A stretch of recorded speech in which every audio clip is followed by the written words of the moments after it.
안녕하세요. 수아입니다. 오늘은 수채 물 농도 조절을 하는 영상을 남겨보려고 하는데요.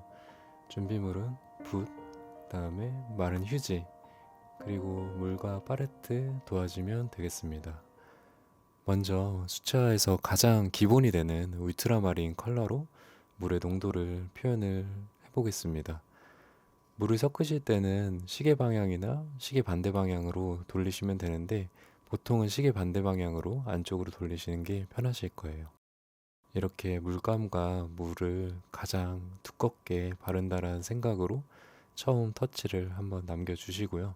물감은 편한 설명을 위해서 울트라마린만 사용하겠습니다. 그 다음에 반대되는 터치를 보여드릴 거예요. 물감의 양은 비슷하더라도 물을 최대한 뺀 터치를 보여드릴 건데요. 좀 마른 터치라고 보시면 됩니다. 이렇게 두 터치를 비교를 해보시면은 이 첫 번째 터치는 붓끝에 물 양이 많아요. 그래서 물이 많은 터치다 라고 생각을 해주시면 되고요. 이 터치를 아마 가장 많이 사용하시게 될 거예요. 두 번째는 물이 붓끝에 거의 말라 비틀어질랑 말랑 하는 느낌입니다. 그래서 물이 없는 터치다. 그래서 끝부분이 조금 갈라지는 느낌도 좀 나고요. 그래서 첫 번째 터치는 우리가 흔히 말하는 부드러운 터치를 쓸 때 많이 사용을 하고, 두 번째 터치는 거친 터치를 표현할 때 많이 활용을 합니다. 가까이에서 보면은 지금 물이 좀 말랐는데도 불구하고 부드러운 느낌이 남아있고 거친 느낌이 남아있어요. 크게는 수채화할 때 이제 저 두 터치를 많이 활용을 하시게 된다고 보시면 됩니다. 이번에는 울트라마린 컬러로 물 농도의 변화를 통해서 명도 변화를 보여드릴게요. 명도 변화는 정말 밝고 어두움만 생각을 하시면 돼요. 그래서 물 농도 조절로 명도 변화를 하면은 점점 흐려지는 듯한, 점점 힘을 뺀 듯한 터치가 된다라고 생각을 하시면 됩니다. 쉽게 이해를 돕기 위해서 지금 울트라마린 컬러만 사용을 하고 있어요. 그냥 물 농도 조절로만 이렇게 조금씩 물의 양은 더해주면서 그 다음에 휴지에다가 붓끝은 톡톡, 마지막에 바르기 전에 살짝 붓끝에 물을 조금 빼주는 거예요.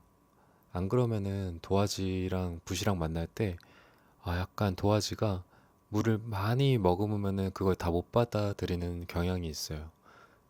그래서 적당히 물을 좀 빼주고 물감의 양도 줄여주고 그렇게 해주시면 됩니다. 그래서 물 농도가 점점 많아지지만 그게 진하게 표현되는 거는 방지하는, 이제 휴지가 그 중화제 역할을 한다라고 보시면 돼요. 지금 왼쪽에서 진하게 칠해진 형태에서부터 오른쪽으로 가면서 계속 점점 미세하지만 연하게 되는 걸 보실 수 있는데요. 그래서 저기서 더 심화 가정이 되면은 조금씩 더 변화를 줄 수 있는 포인트들이 있는데, 우선 기본적으로 이 물 농도에 대한 개념을 이해하실 수 있게 도와드리기 위해서 물감은 많이, 그리고 물은 적게, 그게 바로 왼쪽의 첫 터치라고 보시면 되고, 오른쪽으로 가면 갈수록 물감은 줄어들고 물은 많아지는 그 느낌으로 봐주시면 됩니다. 이게 쉬워요. 어떻게 보면은 이 힘 조절만 할 줄 아시면은 수채화의 거의 한 반 정도는 이미 터득을 하셨다라고 보시면 되거든요. 우리가 어떤 깊이감, 화면의 음영 표현할 때도 그렇고, 거리감, 공간감을 표현을 할 때도 저희는 이 농도 조절을 통해서 수채화를 표현을 하기도 합니다. 이번에는 수채화에서 울트라마린과 가장 많이 쓰게 되는 반다이크 브라운이라는 색을 쓸 건데요. 이 두 색깔이 섞이면은 블랙 컬러, 이제 무채색의 대표적인 검정색이 나오는데, 수채화에서는 이제 블랙을 칠하는 경우가 별로 없어요.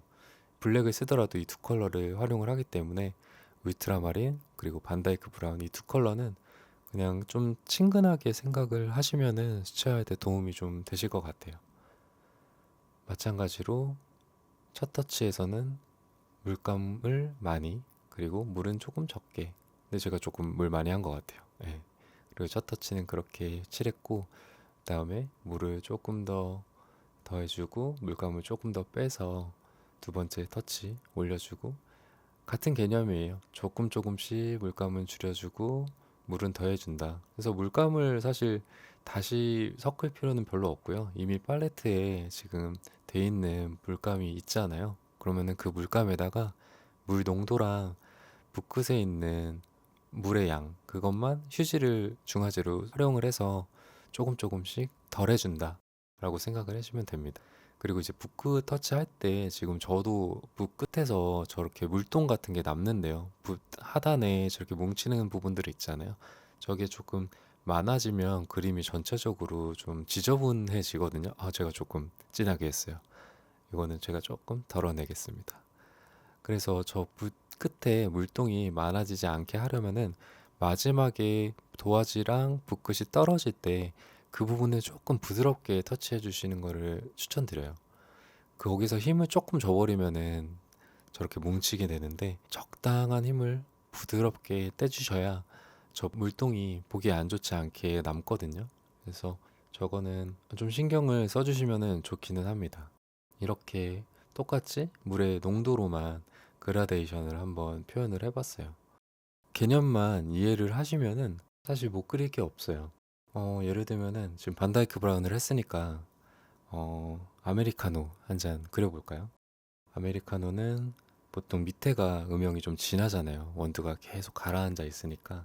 그래서 밑에 가장 물감을 많이 한 농도를 표현을 해주시고요.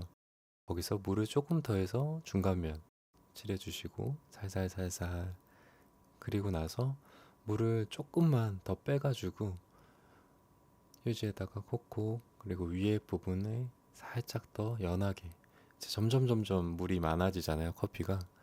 그리고 나서 위에는 약간 라운드로 돌려줄 거예요. 약간 라운드로 돌려주면서 아이스 아메리카노로 한번 그려볼게요. 그러면 위쪽에 뭐 얼음이 조금 있다고 생각을 하고, 중간중간에 뭐 얼음이 부딪히니까 사각형의 테두리 같은 음영이라고 상상을 하면서 조금씩 붓끝으로 남겨주는 거죠.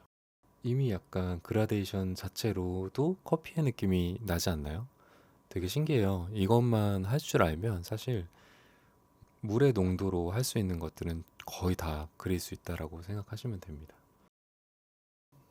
그러면은 반다이크 브라운만 활용하기 조금 서운하니까 울트라마린으로도 음료를 한번 그려볼게요. 비슷한 개념으로 뭐 블루 큐라소가 들어가 있는 레모네이드라고 생각을 해볼게요. 저희는 울트라마린만 쓸 거니까 레몬 컬러는 표현을 못하겠지만 그냥 파란색의 음영으로만 표현을 한번 해보겠습니다. 보통 레모네이드를 시키면은 위에 부분이 굉장히 농도가 짙어요. 그 블루 큐라소라는 색소를 가장 마지막에 이제 레시피에서 들이붓는데 그 부분을 생각을 하면서 그려볼게요. 중간에 좀 농도를 물을 조금 더 하고 물감은 조금 덜 빼낸다라고 생각을 해서 중간면을 만들어 주시고요. 거기서 휴지로 조금씩 물을 조절을 해서 조금 더 연하게 하단에 중간면을 만들어 보겠습니다. 살살살살. 그리고 나서 지금 이제 붓끝의 양으로도 사실 저 조절을 할 수가 있거든요. 지금 붓끝에 물감이 점점 시간이 지나면 빠져요. 그 붓끝 안에서도 미세한 시간 동안에도 마르기 때문에, 그래서 밑으로 갈수록 좀씩 더 연해진다라고 생각을 해주시면 될 것 같고요. 마찬가지로 윗부분에 조금 더 그 농도를 표현하기 위해서 살짝 다듬어 주고 살살 라인 해주고, 그다음에 위에 부분도 마찬가지로 뭐 얼음이 있겠죠. 그러면은 얼음 중간중간에 중간면을 찾아준다라는 상상을 하면서 얼음 느낌을 대충 정말 느낌만 내도 얼음 같아 보여요. 음료의 형태를 띠고 있기 때문에. 자, 이렇게 레모네이드도 완성했고요. 그다음에 아메리카노만 그리기 좀 아쉬우니까 저희 라떼도 한번 그려볼까요? 라떼는 맨 마지막에 에스프레소를 투하하잖아요. 그러니까 반대로 그려주시면 됩니다.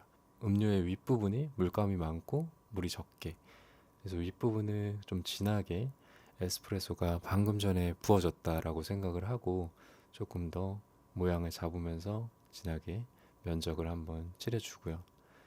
그리고 나서 저기에다가 이제 물을 조금만 더 해서 휴지에다 콕 한번 찍고 중간면을 한번 찾아줄게요.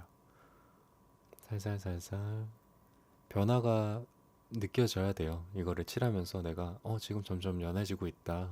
뭔가 밑에 밀크가 물이랑 맞닿고 있다. 이런 느낌을 낸다고 생각을 하면서 물을 좀 더해서 중간면 또 찾아주고요.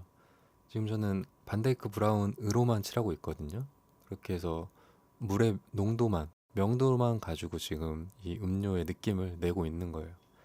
근데 확실히 저 물의 농도만 변화를 주고 그리고 저 방향만 변화를 줬어도 왼쪽은 아메리카노고 오른쪽은 진짜 라떼 같지 않나요? 이런 상상을 하면서 그리는 게 되게 재밌어요. 네, 이 정도면은 수채화로 어떤 표현은 좀 된 것 같아요. 그다음에 마지막에 이제 뭐 테이크아웃 잔이라고 생각을 하고 겉에 테두리를 마무리를 해볼게요.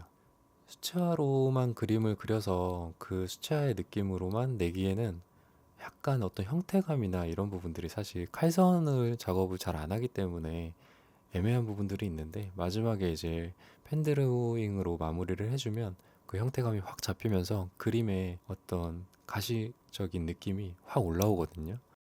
그래서 어반 드로잉을 할 때나 어떤 사물을 그릴 때도 뭐 펜 드로잉을 적절하게 활용해 주시는 거는 저는 추천드립니다.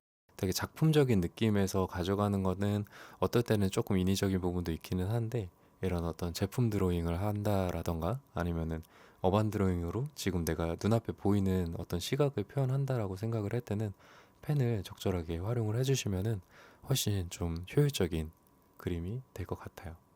이렇게 해서 지금 아메리카노 테이크아웃 한 잔 했고요. 레모네이드도 레모네이드는 약간 텀블러처럼 보이네요.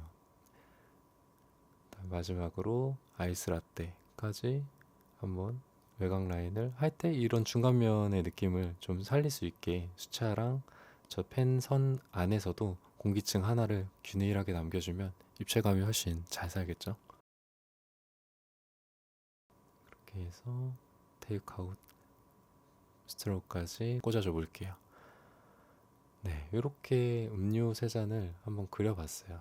그래서 오늘 이렇게 물감 농도를 제가 표현을 해드린 것처럼 보시면서 나중에도 어떤 수채화를 그릴 때는 그때 그 음료 그림 이렇게 표현했었지 이런 거 생각하면서 재밌게 드로잉 해보시길 바랍니다. 오늘도 시청해주셔서 감사합니다. 또 봬요.